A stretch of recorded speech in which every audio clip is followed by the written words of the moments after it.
Hello जय हिंद दोस्तों। आज की इस वीडियो में दोस्तों हिंदी का व्याकरण वाला पूरा पोर्शन ही खत्म कर देंगे। केवल इस वीडियो को देखना है और पेपर देने से पहले एक बार रिवीजन करना है। आपको अलग से कोई तैयार करने की जरूरत नहीं है, क्योंकि मैं सारा का सारा रिपीटेड क्वेश्चन मोस्ट इंपोर्टेंट इसमें इंक्लूड कर दिया हूं वीडियो में। ठीक है, यानी सारा टेंशन मैंने ले लिया है आपका। बस आपको केवल पढ़ना है और अच्छे से तैयारी करके फोड़ के आना है पेपर में, और 90+100% आएगा आपका, ये मैं दावा करता हूं। बस पूरे वीडियो को अंत तक देखो। सारे लेकर के जितने भी आया हूं मैं, सारे वायरल है। ठीक है, जितने भी पोर्शन ग्रामर का है पूरा क्लियर करा दे रहा हूं इस वीडियो में। इसके बाद भटकने की कोई जरूरत नहीं है, 50 ठो वीडियो देखने की कोई जरूरत नहीं है। ठीक है, तो स्टार्ट करते हैं दोस्तों। तो सबसे पहला हमारा प्रश्न है मुहावरा। ठीक है दोस्तों, यहां पे अर्थ सहित लिखना होता है। ठीक है, मुहावरा आपको दिया रहेगा और वहां से 2-3 ठो दिया रहेगा, उनमें से कोई एक करना होगा और उसका अर्थ सहित लिखना होता है। तो 10-15 ठो जो बता रहा हूं उसमें से पक्का फंसना ही है, वो उसे कोई रोक नहीं सकता। समझ रहे हो? तो देखो, सबसे पहला है आंखों का तारा होना, यानी बहुत प्रिय होना। जैसे इसका अर्थ अगर निकालो तो नहीं कहते हैं सूरज बेटा तो मेरे आंखों का तारा है, सूरज बेटा मेरे आंखों का तारा है, राहुल मेरे आंखों का तारा है।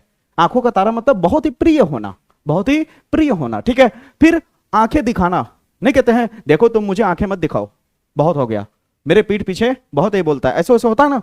आंखें दिखाने का मतलब होता है, आंखें मतलब आंखें क्यों दिखा रहा है? क्रोध दिखा रहा है, अपना गुस्सा दिखा रहा है। ठीक है, तो क्रोध प्रकट करना, आंखें दिखाने का मतलब होता है क्रोध प्रकट करना। ठीक है, तो इसका अर्थ निकालोगे तो बोल सकते हो देखो सूरज आंखें मत दिखाओ, होता है ना। ठीक है, अगला है आंखों में धूल झोंकना। अगला है भैया आंखों में धूल झोंकना, यानी धोखा देना। ठीक है, नहीं कहते हैं ये तो मेरे पीठ पीछे यार आंखों में धूल झोंक रहा है, ये तो मेरे पीठ पीछे आंखों में धूल झोंक रहा है, ये तो भैया मेरे पीठ पीछे आंखों में धूल झोंक रहा है, मेरा चड्ढा लेके भाग गया। मजाक कर रहे हैं, समझ रहे हो ना। तो आंखों में धूल झोंकना, आंखों में धूल झोंकना। ठीक है, आसमान सिर पर उठा लेना, आसमान सिर पर उठा लेना यानी बहुत शोर मचाना। यानी जैसे नहीं होता है किसी बात को लेकर के बहुत लोग बहुत टेंशन ले लेते हैं और कहते हैं बहुत शोर मचाएंगे, एक बात को लेकर के परेशान हो जाते हैं, कह लीजिए पूरा टेंशन ही सर पे ले लेते हैं, तो उसे ही कहते हैं कि आसमान सर पे ले लेना। ठीक है, यानी शोर, यानी बहुत शोर मचाना, बहुत ही शोर मचाना या बहुत ही चिंतित होना। ठीक है, अगला है आग बबूला होना। आग बबूला होने का मतलब होता है अत्यधिक क्रोधित हो जाना, अत्यधिक क्रोधित हो जाना। ठीक है, अत्यंत क्रोधित हो जाना। ईंट का जवाब पत्थर से देना। ठीक है, नहीं कहते हैं ठीक है साला तू मेरे मजबूरी में ऐसे नहीं किया, तूने मुझे धोखा दिया है, मैं ईंट का जवाब पत्थर से दूंगा तन्ने, मैं ईंट का जवाब तन्ने पत्थर से दूंगा। ठीक है, तो ईंट का जवाब पत्थर से देने का मतलब होता है या तो इसे लिख लो या तो मैं बोल रहा हूं उसे लिख लो। ठीक है, बड़ा प्रत्युत्तर देना। ठीक है, या फिर ऐसे बोल सकते हो, या फिर कह सकते हो करारा जवाब देना। ठीक है, ये भी बोल सकते हो। अगला है भैया उल्टा चोर कोतवाल को डांटे। उल्टा चोर कोतवाल को डांटे, यानी कहने का मतलब नहीं होता है गलती खुद किए हैं फिर भी दूसरे को डांट रहे हैं। ठीक है, उसी तरह से दोषी का निर्दोष को ही दोष देना। ठीक है, दोषी क्या कर रहा है? दोषी क्या कर रहा है? निर्दोष को ही दोष दे रहा है। दोषी जो है वो निर्दोष को ही दोष दे रहा है, जो गलत है वो सही वाले को ही डांट रहा है। समझ रहे हो? तो ये है इसका अर्थ। 7वां हो गया, यहां तक क्लियर हुआ। चल भैया 8वें पे चलते हैं। 8वां है कमर कसना। कमर कसने का मतलब नहीं होता कि बेल्ट लगा के कमर कसने लगे, कमर कसने का मतलब बेल्ट लगा के कमर कसना नहीं रे मेरे भैया।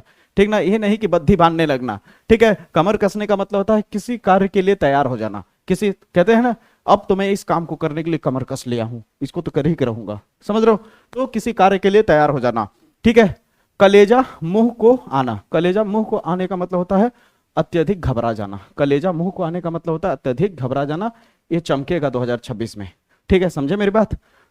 खून पसीना एक करना। खून पसीना एक करना, ये सब 2026 में आने वाले प्रश्न हैं। ठीक है, खून पसीना एक करना यानी बहुत परिश्रम करना। खून पसीना एक करने का मतलब होता है बहुत ही परिश्रम करना। समझ आई मेरी बातें? यहां तक क्लियर हुआ। फिर आता है 4 चांद लगाना, यानी शोभा बढ़ाना। 4 चांद लगाने का मतलब शोभा बढ़ाना। ठीक है, फिर अगला है दोस्तों नाक कटाना। नाक कटाने का मतलब होता है अपमान होना। नहीं कहते हैं कि अरे अरे तो मेरा नाक कटा दिया, यानी अपमान करा दिया। ठीक है, बदनामी करा दिया। अगला है नाक में दम करना, यानी बहुत परेशान करना। नहीं होते कहते हैं ये तो छोटा बच्चा जो है ना, ये तो मेरे नाक में दम कर दिया है, ये छोटा लड़कवा जो है मेरे नाक में दम कर दिया, बहुत चुलचुलाता है।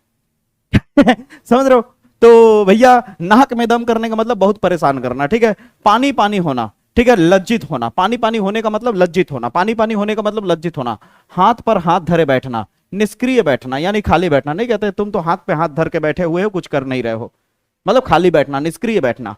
ठीक है, अगला है भैया हाथ मलना। हाथ मलने का मतलब होता है पछतावा। ये नहीं होता है हाथ मलने का मतलब होता है बैठ के हाथ मल रहा है, सुनी ऐसे मत लिख देना अर्थ में कि हाथ मलने का मतलब होता है खैनी मलना। ऐसे मत कर देना भैया कि हाथ मलने का मतलब होता है कि बैठ करके खैनी मलना। अर्थ में ऐसे मत लिख देना, नहीं तो बता रहे हैं 100 नंबर में से 120 नंबर लेकर के आओगे। जान लेना बाबू, ठीक है। तो हाथ मलने का मतलब होता है पछतावा होना, हाथ मलने का मतलब पछतावा होना, यहां तक क्लियर है। दांत खट्टे करना, दांत खट्टे करने का मतलब होता है परास्त कर देना। कहते हैं ना इसके तो मैं दांत खट्टे कर दूंगा, यानी इसे मैं परास्त कर दूंगा, ठीक है। दांत खट्टे करने का मतलब परास्त करना। रंग में भंग डालना, रंग में भंग डालना या फिर रंग में भंग पड़ना, आनंद में बाधा डालना, ठीक है। सिर पर चढ़ना, कहते हैं तुम बहुत सिर पे चढ़ रहे हो। अत्यधिक लाड प्यार करना, आपने अपने बच्चे को बहुत ही सिर पर चढ़ा लिया है तभी आपके सिर पे सुसु कर रहा है, ऐसे कहते हैं ना। तो उसी तरह से सिर पर चढ़ाने का मतलब अत्यधिक लाड प्यार करना, ठीक है। सांप सूंघ जाना, तुम्हें सांप सूंघ गया है, जैसे नहीं होता है कभी कभी क्या होता है घर में एक पति है एक पत्नी है और सासू माँ है। पत्नी सासू माँ को अगर कुछ बोल दी तो सासू माँ अपने लइकवा को कह रही है तेरे को सांप सूंघ गया है, तेरे को सांप सूंघ गया है, तेरे सामने होकर के बहू ऐसे ऐसे बोल रही है। ऐसे होता है कभी कभी, ठीक है। तो जो मैं टेक्निक से जिस तरीके से बता रहा हूं, जो भी मुझे पहली बार देख रहा है गारंटी के साथ कहता हूं दिमाग में घुस जाएगा, नसों से फिट हो जाएगा, निकलेगा नहीं मेरे भाई। क्योंकि मैं कई बार बोल चुका हूं पढ़ाने का मतलब यही होता है।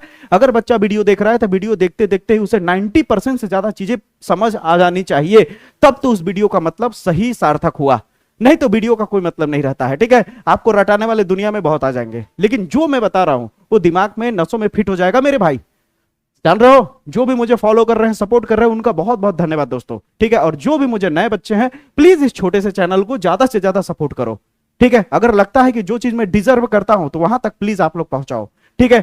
तो यहां तक आपको हो गया। अगला है भैया, अब बात करते हैं लोकोक्तियां की। तो लोकोक्तियां जो है भैया, लोकोक्तियां मुहावरे की तरह ही होता है लेकिन यहां अलग होता है, ठीक ना। लोकोक्तियां मुहावरे की तरह ही होता है सुनने में लेकिन अलग रहता है, ठीक है। अब लोकोक्तियां क्या है ध्यान से समझिए, जैसे यहां पे दे दिया। अब लोकोक्तियां में कौन कौन सा इंपॉर्टेंट है जो आ सकता है, ध्यान दीजिए। यहां पे पहला है दोस्तों अंधेर नगरी चौपट राजा।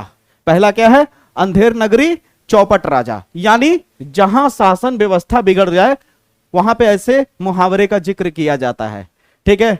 जैसे कोई राजा होता है ना कि प्रजा को नहीं संभाल पा रहा है और क्या कहते हैं वहां पे अराजकता मच गई है, तो ऐसे जगहों पे इस चीज का इस्तेमाल किया जाता है। अगला है अकेला चना भाड़ नहीं फोड़ता। अकेला चना भाड़ नहीं फोड़ता, ये 2026 में चमकेगा, ये 2026 में पक्का चमकेगा। अकेला चना भाड़ नहीं फोड़ता, अकेला व्यक्ति बड़ा काम नहीं कर सकता, अकेला व्यक्ति बड़ा काम नहीं कर सकता, ठीक है। यहां तक क्लियर है। अगला है अब पछताए होत क्या जब चिड़िया चुग गई खेत। अब पछताए होत क्या जब चिड़िया चुग गई खेत, यानी समय रहते आपने कुछ किया ही नहीं तो समय बीत जाने के बाद अब सोचने से क्या लाभ। इसका मतलब यही है कि समय निकल जाने पर पछताने से क्या लाभ, समझ रहे हो।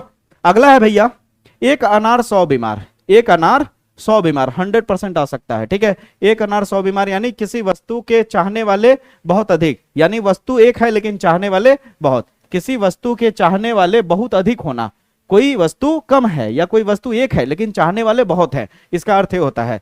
ऊंट के मुंह में जीरा, ये भी 2026 में चमक सकता है, ठीक है। ऊंट के मुंह में जीरा आवश्यकता की तुलना में बहुत कम, यानी कहने का मतलब होता है एक बहुत ही राक्षस जैसा एकदम भुक्खड़ जैसा आदमी पेट इतना मोटा सा लेकर के बैठा है खाने के लिए, वो सोच रहा है लालच रहा है कि एक थरिया मिलेगा खाना खाने को, लेकिन उसमें एक ठो दाना दे दिया गया चावल का, बोला लिखो। तो वही बात हो गया ऊंट के मुंह में जीरा। तो वही बात कह रहा है कि ध्यान से समझिएगा कि ऊंट के मुंह में जीरा का मतलब आवश्यकता की तुलना में बहुत कम, यानी जितनी आवश्यकता है उसकी तुलना में बहुत कम, समझ रहे हो। फिर जैसी करनी वैसी भरनी, कर्म के अनुसार फल मिलना। जैसी करनी वैसी भरनी, कर्म के अनुसार फल मिलना, ये भी 2026 में चमक सकता है भैया, ठीक है। अगला प्रश्न है दूध का जला छाछ भी फूक फूक करके पीता है। ये 2026 में डन कर लो, किसी न किसी सेट में चमकने वाला है 100%, ठीक है। दूध का जला छाछ भी फूक फूक करके पीता है, यानी एक बार धोखा खाने पर व्यक्ति सावधान हो जाता है। एक बार धोखा खाने पर व्यक्ति सावधान हो जाता है। एक बात जरूर कहूंगा, लड़का या फिर लड़की कोई भी हो, अगर एक लड़का अगर लड़की धोखा दे दी और वही लड़कियां दोबारा फोन की, सोना गलती हो गई थी माफ नहीं करोगे, तुम तो मेरे बाबू हो ना, हाँ बाबू ने थाना थाया, बाबू ने थाना थाया, समझ रहे हो ना, समझ गए, ठीक है। लेकिन फिर भी उसी जाल में फंस जाते हैं, चाहे लड़के हो या लड़कियां, लड़के भी धोखा देते हैं, ऐसी बात नहीं है, ठीक है। लेकिन प्यार केवल अपने माँ बाप से करिए, इतना प्यार करिए, इतना प्यार करिए कि आवश्यकता ना पड़े किसी की। इतना मेहनत कर दीजिए कि जब रिजल्ट आए तो उस समय ऐसा लगे माँ बाप को कि सारा जन्नत मेरे कदमों के नीचे ला के रख दिया मेरा बेटा या बेटी। समझ रहे हो? ऐसा परफॉर्मेंस करिए। मैं हूं ना, आपको बेहतर परफॉर्म कराने में पूरी भूमिका निभाऊंगा, बस आप मेहनत करिए। ठीक है, अब आप ध्यान दीजिए। अगला है भैया, नाच ना जाने आंगन टेढ़। इसको बता दिया मैंने, अपनी कमी का दोष दूसरों पे डाल देना। यानी नाच नहीं आ रहा है, नाच नहीं आ रहा है, ठुमुक ठुमुक वाला नाच नहीं आ रहा है, लेकिन आंगन ही टेढ़ है। ठीक है, अगला है घर का भेदी लंका ढाए। ठीक ना, घर का भेदी लंका ढाए, इसका मतलब होता है अपना ही व्यक्ति नुकसान पहुंचाना। घर का भेदी लंका ढाए का मतलब अपना ही खुद का ही व्यक्ति आपका नुकसान पहुंचा जाए। ठीक है, 100 सुनार की एक लुहार की, शक्तिशाली का एक बार भारी पड़ता है, शक्तिशाली का एक बार भारी पड़ता है, ये इसका अर्थ है। ठीक है, हाथ कंगन को आरसी क्या। ठीक है, इसका अर्थ होता है प्रत्यक्ष प्रमाण के लिए साक्ष्य की आवश्यकता नहीं। ठीक है, अगला है जहां चाह वहां रहा, ये भी मोस्ट इंपॉर्टेंट है। जहां चाह रहा वहां, जहां चाह वहां रहा, दृढ़ निश्चय से मार्ग निकल ही आता है, दृढ़ निश्चय से मार्ग निकल ही आता है। इसका अर्थ यह होगा, अब आप कहोगे इसे रटना पड़ेगा, नहीं भाई, जहां चाह रहा वहां, जहां चाह वहां रहा का मतलब होता है कि आप एक दृढ़ संकल्प करोगे तो रास्ता निकल ही जाएगा। ऐसे भी लिख सकते हो, समझ रहे हो, या ऐसे भी लिख सकते हो, कोशिश करने वालों के लिए रास्ता निकल ही जाता है, ये भी लिख सकते हो। ठीक है, बूंद बूंद से सागर भरना, बूंद बूंद से सागर का भरना, यानी थोड़ी थोड़ी बचत या थोड़े थोड़े प्रयास से बड़ा कार्य हो जाता है। समझ रहे हो? यहां तक समझ आया, मजा आया, क्लियर हुआ? ठीक है, इसके बाद आपको दो और दिखेगा, नाम बड़े और दर्शन छोटे, यानी प्रसिद्धि अधिक पर वास्तविकता कम। यानी नाम बड़े और दर्शन छोटे का मतलब नहीं होता है कि जितना बड़ा नाम है काम वैसा नहीं है। समझ रहे हो ना? इशारे में समझ लो, बहुत से बड़े बड़े ऐसी चीजें होंगी कि आपको बड़ी लालच दी जाएगी, ये हो जाएगा वो हो जाएगा, लेकिन काम कुछ नहीं। ठीक है, अब देखो, लोहे को लोहा ही काटता है, ताकत का सामना ताकत से ही होता है, ताकत का सामना ताकत से ही होता है, इसका ये अर्थ है। अब बताओ लोकोक्तियां क्लियर हुआ? इतना अगर तैयार कर लोगे तुम्हारा काम हो जाएगा दोस्तों। ठीक है, अब चलते हैं अगले। अब दोस्तों बात कर लेते हैं शब्दों में सूक्ष्म अंतर। अब शब्दों में सूक्ष्म अंतर जो होता है, इसमें क्या रहेगा कि दो शब्द आपको दिए रहेंगे, 4 ऑप्शन दिया रहेगा। ठीक है, और इन दोनों शब्दों को अगर ध्यान से पढ़ोगे तो लगभग एक दूसरे जैसा ही लगेगा सुनने में, ऐसा लगेगा लगभग एक जैसा ही शब्द है। जैसे अनल और अनिल, अनल और अनिल बहुत ही वायरल, बहुत ही पॉपुलर है। इसमें जितना मैं बता रहा हूं इससे बाहर मत तैयार करो, इसमें से आ जाएगा आपका। ठीक है, नहीं तो आपको परेशान होना है तो होते रहिए, भरोसा करो मेरे पे। ठीक है, तो शब्दों में सूक्ष्म अंतर में प्रश्न कैसा देगा? इस तरह का देगा, अनल और अनिल जैसे दे दिया। अब इसमें से देखना होगा कि सही क्या है। अनल का अर्थ होता है अग्नि और अनिल का अर्थ होता है दोस्तों पवन। तो इसमें से सही अर्थ क्या होगा? इस 4 तरह का आपको इस तरह से ऑप्शन दिया रहेगा, चारों में से कोई एक आपको टच करना होगा और ऑप्शन नंबर इसका सही ग होगा दोस्तों। ठीक है, इस तरह से आप समझिए, पहले सवाल समझिए किस तरह से पूछा जाएगा, ताकि आपको जब पेपर मिले तभी आपके अंदर कॉन्फिडेंट अच्छा खासा हो। ठीक है, अब अगला है आयु और आय। आयु और आय दिया हुआ है, तो आयु का अर्थ होता है जीवन काल और आय जन्म करते हो, कमाई से लेना देना है। ठीक है, तो इसका सही जवाब क्या होगा? पहला होगा। उसी तरह अगला देखोगे तो उपेक्षा और अपेक्षा, हर कोई जानता है अपेक्षा का अर्थ होता है मैं आपसे यही अपेक्षा करता हूं, यानी आशा, और उपेक्षा का अर्थ होता है अनदेखी, उपेक्षा करना, मेरी उपेक्षा करना, मेरी अवहेलना कर रहा है, मुझे नजरअंदाज कर रहा है। समझ रहे हो? तो ये क्या हो जाएगा? अनदेखी या फिर आशा। ठीक है, अगला होगा दोस्तों अविलंब और विलंब। अविलंब और विलंब, विलंब का मतलब होता है भैया देर, और अविलंब का मतलब होता है तुरंत। ठीक है, तो अविलंब और विलंब दिया रहेगा तो किस पे टिक लगाओगे? तुरंत और देर पे, याद रहेगा। ठीक है, अगला है आपका भैया और का मतलब तो आप जान ही रहे हो, और का अर्थ होता है दिशा, कहते हैं ना उस ओर चले जाओ, इस ओर चले जाओ, यहां, समझ रहे हो? और का अर्थ होता है तथा। ठीक है, अगला है भैया अनाथ और सनातन। अनाथ और सनातन, अनाथ का मतलब होता है बिना सहारे, और सनातन का मतलब होता है सदा रहने वाला। सनातन शब्द किससे जुड़ा हुआ है? सदा रहने वाला, सदा रहने वाला जो हमेशा रहेगा, कभी नहीं मिटेगा। ठीक है, सनातन नहीं कहते हैं हिंदू धर्म में कि हम लोग में क्या होता है, हम लोग ऐसे बोलते हैं ना कि हम सनातनी हैं, तो हम लोग सनातनी क्यों बोलते हैं? क्योंकि हम बोलते हैं कि हमारा जो हिंदू धर्म है वो कभी नहीं मिटेगा, हम सनातनी हैं। समझ रहे हो? इसकी बात हो रही है यहाँ पे। अगला है दोस्तों कृति। कृति अगर ध्यान से देखो तो दोनों शब्द और दोनों उच्चारण भी सेम है, बस यहाँ पे क्या है, छोटी ई की मात्रा है तो कृति तुरंत रुक जाएगा, अब बड़ी ई की मात्रा में थोड़ा लंबा खींचा जाता है कृति, समझ रहे हो। तो अब इन दोनों का अर्थ बदल जाएगा। कृति का अर्थ क्या होगा? रचना, और कृति का अर्थ होगा कर्मशील व्यक्ति। समझ आए मेरी बातें? तो याद रखिएगा ये बात। अगला है आपका ग्रह और गृह। ग्रह का मतलब आप जानते हो, ग्रह का मतलब नक्षत्र होते हैं, ग्रह को ग्रह ही कह सकते हो, और गृह का मतलब होता है घर होता है। आइए मेरे गृह में प्रवेश करिए, समझ रहे हो। अगला है भैया अंश और अंशु। अंश और अंशु, अंश का अर्थ होता है भाग और अंशु का अर्थ होता है किरण। याद रखिएगा, ये किसी के मन पे नहीं छोड़ना है, ठीक है। अभी जैसे वीडियो बता रहा हूं देखते जाइए, दिमाग लगाते जाइए, फिर एक बार पेपर देने से पहले एक बार रिपीट मार लीजिए, बस इतना ही करना है आपको। 50 ठो वीडियो देखने की जरूरत नहीं पड़ेगी, ठीक है। अगला आता है दोस्तों कुल और कुल। फिर से वही शब्द सेम है, बस मात्रा में फर्क होने की वजह से क्या हो जाएगा, इसका अर्थ बदल जाएगा। ये कुल है और एक कुल है, ठीक है। तो ये वाला छोटा ऊ रहेगा तो कुल यानी परिवार वाला होगा, और बड़ा ऊ लग जाएगा तो कुल मतलब किनारा होता है। क्या होता है? कुल मतलब किनारा होता है, ठीक है। अब ध्यान देना, शोक और शोभा। अब इसका अर्थ तो जानते होंगे, शोक का अर्थ होता है दुख, शोभा का अर्थ होता है सुंदरता, ठीक है। अगला है दिन और दिन। फिर से आ गया वही, देखो शब्द सेम है लेकिन मात्रा अलग होने की वजह से चीजें बदल जाएंगी। ऐसा ही देता है बाबू शब्दों में सूक्ष्म अंतर। दिन अगर ए वाला रहेगा, ए वाला मात्रा, तो आपका गरीब होगा, और ए वाला मात्रा रहेगा तो दिवस होगा। दिन मतलब दिवस, एक दिन, 2 दिन, 3 दिन, समझ रहे हो। अगला है भैया अभिराम और विराम। अभिराम और विराम। अभिराम का होता है सुंदर और विराम का होता है विश्राम करना यानी आराम करना, ठीक है। यहां तक क्लियर है। अगला है भैया काव्य और कवि। काव्य का अर्थ होता है कविता और कवि का अर्थ होता है रचयिता। ये वाला आने का चांसेस बहुत ज्यादा है, ठीक है।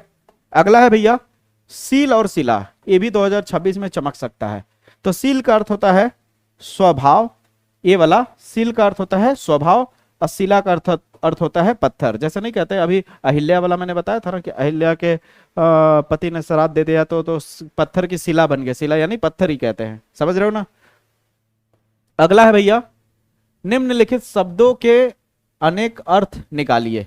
तो आपको अनेकार्थी वाला देता है। अनेकार्थी का मतलब होता है एक शब्द के अनेक। जैसे पर्यायवाची में नहीं होता है कि जल है, पानी है, पानी को जल भी बोल सकते हो, नल भी बोल सकते हो, नीर भी बोल सकते हो, तो ये पर्यायवाची है। लेकिन अनेक अर्थ का मतलब होता है, पर्यायवाची नहीं होता है। अनेकार्थी का मतलब होता है शब्द एक होगा लेकिन कई अर्थ निकल सकते हैं उसके। जैसे आप खुद सोचो, जल अगर मैं लिख दूं जल, तो जल को तुम पानी भी बोलोगे, हाँ या ना में जवाब दो, हाँ या ना।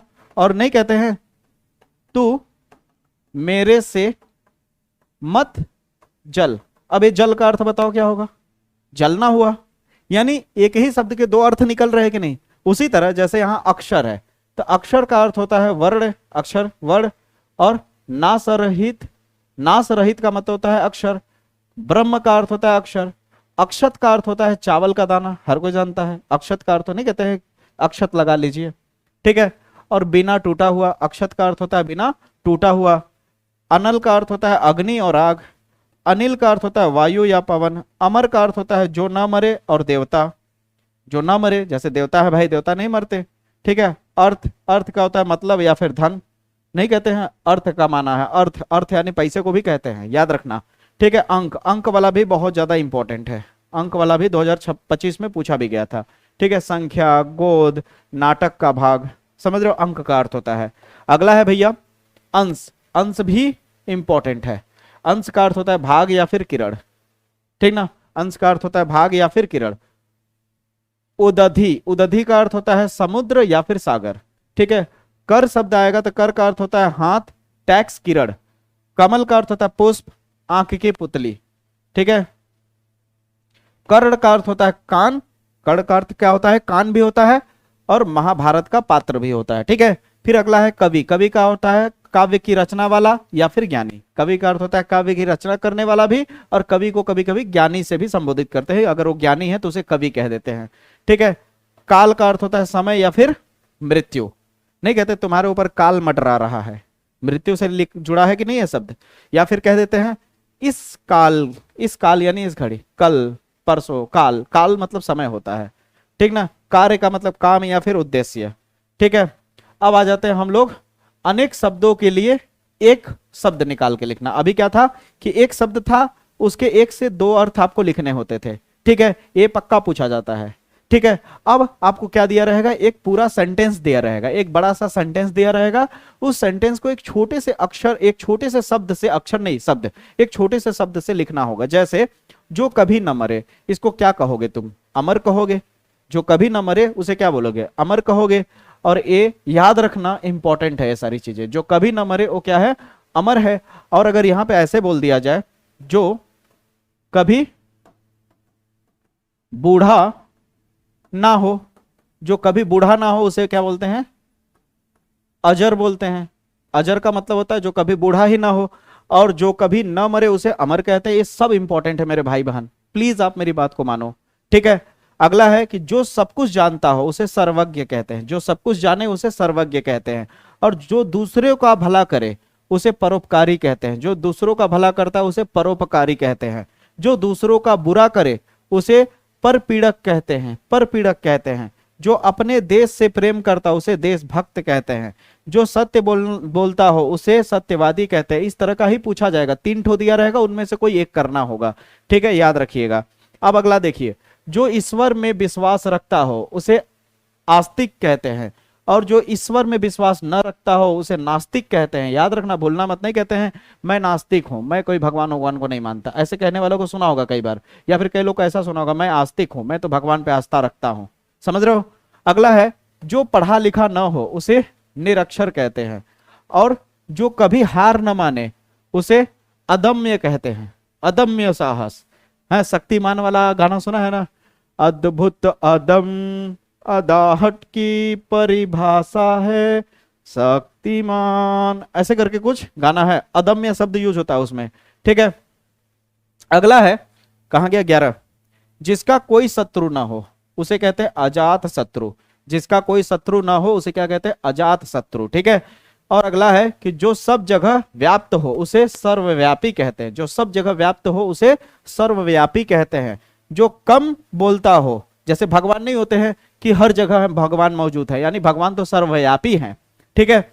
जो कम बोलता है उसे मितभाषी कहते हैं। जो कम बोलता है उसे मितभाषी कहते हैं। जो अधिक बोलता है उसे वाचाल कहते हैं। जो अधिक बोलता है उसे क्या कहते हैं बच्चा, वाचाल कहते हैं। और जो अनुकरण से योग्य हो उसे अनुकरणीय कहते हैं। समझ रहे हो, जिसके अंदर करुणा हो। अगला है, वाक्यों में त्रुटि मार्जन। आपको वाक्यों में त्रुटि मार्जन वाला देगा, ये भी 2 नंबर का प्रश्न होता है। क्या करेगा कि आपको इस तरह से एक सेंटेंस लिखा होगा, एक वाक्य लिखा होगा, लेकिन ये वाक्य जो लिखा होगा ये हल्का सा त्रुटिपूर्ण होगा। त्रुटिपूर्ण का मतलब होता है, अगर इसे ध्यान से सुनोगे तो आपको ऐसा लगेगा कि ये जो शब्द लिखा है, ये आम बोलचाल वाली भाषा में हम लोग जब भी इसको बोलते हैं तो ऐसे नहीं बोलते हैं, इसको बल्कि ऐसे बोलते हैं। तो यहाँ पे जैसे एग्जाम्पल के तौर पर, वह मेरे से नाराज है, वह मेरे से नाराज है, ये शब्द ज्यादा नहीं बोला जाता है। सबसे ज्यादा शब्द वह मुझसे नाराज है ये बोला जाता है। तो इसका सही शुद्ध वाक्य क्या हो गया, वह मुझसे नाराज है। समझने की कोशिश करो, ठीक है। इस सब चीजें ना अपने से बना के लिख सकते हो। अगला है, मुझे ठंड लग रही है, मुझे ठंड लग रही है। अब है शब्द आएगा, मुझे, मुझे मतलब मैं, अकेला आदमी है। अब यहाँ है लिखा हुआ है, देखो ये है और यहाँ पे ऐसे डॉट लग जाए तो इसे हैं ए लगाया जाता है। समझ रहे हो ना, हैं बोला जाता है। तो याद रखना, मुझे ठंड लग रही है, मुझे ठंड लग रही है, ऐसे थोड़ी बोलोगे, ऐसे ना बोलोगे मुझे ठंड लग रही है, ऐसे बोलोगे ना। ये वाला डॉट लग जाता है तो ये लंबा खिंचाता है ऐसे करके समझ रहे हो ना। अगला है, राम और श्याम बाजार गया, राम और श्याम बाजार गए, ये अलग है, ऐसे लिखना चाहिए, राम और श्याम बाजार गए, ये सही है, ठीक है। इस तरह से आपको त्रुटि मार्जन करना होता है। तो इसमें मेरे भैया आपको बहुत ज्यादा आपको रटना नहीं है, रटना तो कुछ ही नहीं है। जो आपको कह रहा है कि रट लो, ये कर लो, कर लो, एकदम एक तो खुद रटा होगा लग रहा है और वही रटाना चाह रहा है। हम लोग तो भैया कभी रटे नहीं है, समझ रहे हो। चीजों को समझे हैं, परखे हैं, फिर उसके हिसाब से चीजें निकाल करके प्रस्तुत किए हैं। तो ध्यान से समझना, सीता ने मुझे किताब दिया, इसे लिखा जाएगा सीता ने मुझे किताब दी, ठीक है, समझ रहे हो। अब ऐसा नहीं है कि ऐसे वाला आ जाएगा तो आप एग्जैक्टली जो मैंने बोला वही लिखोगे, भूल गए तो गलत हो जाएगा। नहीं रे मेरे भाई, बस इस शब्दवा को बदल के अपने हिसाब से तुम क्या लिखना चाहते हो वो लिख देना, वही शुद्ध वाक्य हो, वही शुद्ध वाक्य होगा। तो समझ आया ना मैं क्या बोला। तो वह सबसे श्रेष्ठतम खिलाड़ी है, वह सबसे श्रेष्ठतम खिलाड़ी है। अरे भैया श्रेष्ठतम नहीं लिखना है, श्रेष्ठ खिलाड़ी है। क्या लिखना है? श्रेष्ठ खिलाड़ी। ठीक है, प्रत्येक विद्यार्थी अपने अपने स्थान पर बैठ जाए। ठीक ना, प्रत्येक विद्यार्थी अपने अपने स्थान पर बैठे। ठीक ना, इसका शुद्ध वाक्य क्या होगा? प्रत्येक विद्यार्थी अपने स्थान पर बैठे। ये वाला अंक की मात्रा देखो हटा दिया गया है। ठीक है, मैं कल दिल्ली जाऊंगा था। अब बताओ क्या लिखा है? मैं कल दिल्ली जाऊंगा था, ये क्या है? अरे भाई मैं कल दिल्ली जाऊंगा, था थोड़ी ना लगेगा। तो इस तरह से आपको समझना है। तो एक और ले लिया मैंने, उसने मुझे एक सलाह दी। उसने मुझे एक सलाह दिया, इसको न लिख के ऐसे लिख सकते हो, उसने मुझे एक सलाह दी। बस थोड़ा बदलना है, जो भी लिखा हो बदल देना बस। ठीक है ना, वो तुम्हारा त्रुटि मार्जन हो जाएगा। बस उसमें थोड़ा चेंज करना है और कुछ नहीं। फिर अगला आता है व्याकरण से अपठित गद्यांश। अपठित गद्यांश में आपको 3 प्रश्न पूछा जाएगा। एक पैराग्राफ दिया जाएगा इस तरह का, और उस पैराग्राफ के आधार पर 3 प्रश्न पूछे जाएंगे। उस पैराग्राफ के आधार पर 3 प्रश्न पूछे जाएंगे, और इसे आपको अलग से तैयार करने की जरूरत नहीं है। आप बिल्कुल इस पे मेहनत मत करिए, थोड़ा भी मेहनत मत करिए। बस आपका जो पैराग्राफ आएगा उसे पढ़िएगा, पढ़ने के बाद जो प्रश्न दिया है उसी में से जवाब निकल जाएगा। ठीक है, तो इस पे फोकस करने की उतना जरूरत नहीं है। देखिए मैं पढ़ के जवाब देता हूं। देखिए कह रहा है, आचरण का विकास जीवन का परम उद्देश्य है।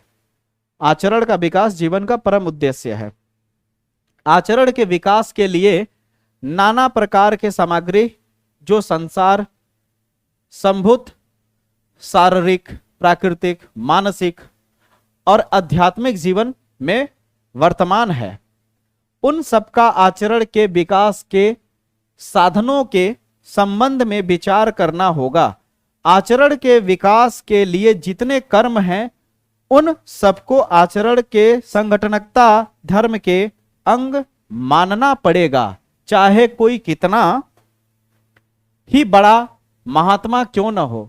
वह निश्चयपूर्ण यह नहीं कह सकता कि वो ही करो और किसी तरह नहीं, यानी वो जो कहे वही करो, उसके अलावा और कुछ नहीं, वही है। आचरण की सभ्यता की प्राप्ति के लिए वह सबको एक पथ नहीं बता सकता, सबको एक सिस्टम नहीं बता सकता। तो उसी के हिसाब से यहां प्रश्न पूछ दिया गया, जीवन का परम उद्देश्य क्या है। अभी जस्ट मैंने पैराग्राफ में पढ़ा कि जीवन का परम उद्देश्य क्या है, यही पढ़ा ना, आचरण का विकास जीवन का परम उद्देश्य है। यानी जीवन का परम उद्देश्य क्या है? आचरण का विकास। हो गया आंसर। ऐसे ही पढ़ोगे उसका जवाब मिल जाएगा। जीवन का परम उद्देश्य क्या है? आचरण का विकास, यही है ना।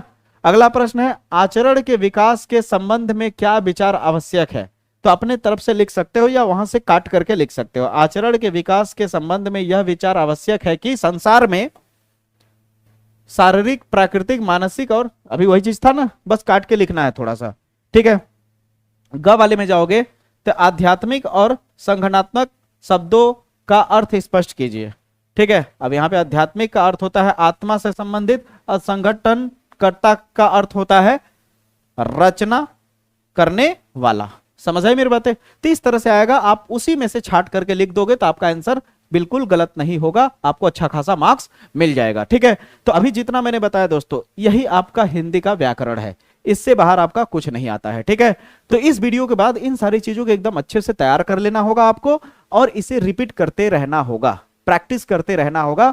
यहां से बहुत सारे क्वेश्चन बनेंगे आपके। ठीक है, अगर अपने तरफ से कुछ ऐड करने का इच्छा हो तो आप इसमें 2024-2025 में जो भी पूछे गए प्रश्न है आपके पास अगर होगा, या आपके पास मास्टरमाइंड या क्वेश्चन बैंक होगा, तो वहां से आप निकाल के कुछ ऐड करना चाहो तो कर सकते हो। इतना भी इनफ है, कोई दिक्कत की बात नहीं है। ठीक है, उम्मीद करता हूं आपको चीजें अच्छे से क्लियर हो गई होंगी, ग्रामर का टेंशन एकदम आपका दूर हो गया होगा।